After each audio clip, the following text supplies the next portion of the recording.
आज किस तरह का ज्ञापन एसएसपी द्वारा दिया गया है, क्या?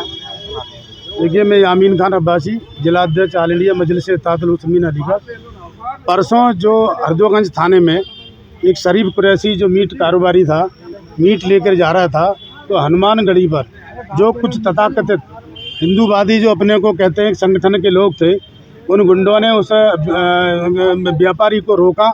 और आपने सोशल मीडिया पर भी वो वीडियो देखा होगा कि एक जानवर की तरह उसके साथ व्यवहार कर रहे थे। और मैं इनसे पूछना चाहता हूं कि शक की बुनियाद पर, अगर उन्हें शक था तो उसे पुलिस को कार्रवाई करने के लिए कहते या उसका सैंपल भरवाते और सूचना देकर इसे पुलिस से पकड़वाते। ये संविधान ये हमें इजाज़त देता है कि कानून हमें हाथ में नहीं लेना चाहिए। आपने सबने देखा होगा कि उसके साथ किस तरीके से मारपीट की गई। उसके अलावा उससे पहले भी हरदोगंज थाने में 4 मीट व्यापारियों के साथ उनको नंगा करके इतना बुरी तरह से पीटा, और जब उस सैंपल की जांच होकर के आई तो वो भैलों को मीट निकला। उसके अलावा आपने देखा होगा कि ये जो लोधा थाना है, उसमें कुछ मंदिरों पर हिंदूवादी संगठनों के लोगों ने आई लव मोहम्मद लिख करके आयशा मस्जिद के इमाम को फंसाने के लिए उनके नाम के साथ 10 मुसलमानों के साथ तहरीर दी। लेकिन मैं धन्यवाद देना चाहता हूँ यहाँ के वरिष्ठ पुलिस अधीक्षक कप्तान नीरज यादव जी का, तो उन्होंने निष्पक्ष कार्रवाई की और जो नामदर्ज FIR थी उन्हें गिरफ्तार न करके पहले उन्होंने CCTV फुटेज तमाम अपने इंटेलिजेंस लगा करके उसकी जांच की, और उसमें जो 4 पकड़े गए थे वो भी सभी हिंदूवादी संगठन के लोग थे। मैं ये पूछना चाहता हूँ, अगर किसी को माइक में अजान की दिक्कत आ रही है तो वो पुलिस प्रशासन या जिला प्रशासन को शिकायत करे कि ये जो सुप्रीम कोर्ट की रूलिंग के अलावा इतने डेसिबल पर अजान हो रही है, वहाँ पर मोती मस्जिद के इमाम को हड़काने हिंदूवादी संगठन के लोग पहुँच जाते हैं। मथुरा बाईपास पर चिकन बिरयानी बेचने वाले उसको मतलब हड़काते हैं कि यहाँ से बिरयानी की ढकेन नहीं लगेगी।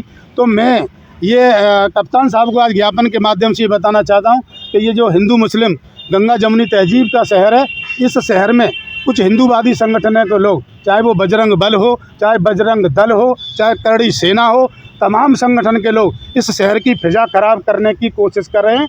तो अगर समय रहते कप्तान ने संज्ञान नहीं लिया, और जो गलत काम करे, चाहे वो हिंदू हो चाहे वो मुसलमान हो, अगर कोई गौकशी करता है और गौकशी में पाया जाता है तो संगीन से संगीन धाराओं से जेल भेजा जाए, और शक की बुनियाद पर किसी को जेल भेजा जाएगा और शक की बुनियाद पर किसी को मारा पीटा जाएगा। तो इससे तमाम अलीगढ़ जनपद के नहीं, तमाम मुस्लिमों में आक्रोश व्याप्त है। हम आज अल्टीमेटम देने आए कि इन पर कार्रवाई की जाए, और इन पर कार्रवाई नहीं की गई तो मजलिस इत्तेहादुल मुस्लिमीन सड़कों पर उतरकर आंदोलन करेगी।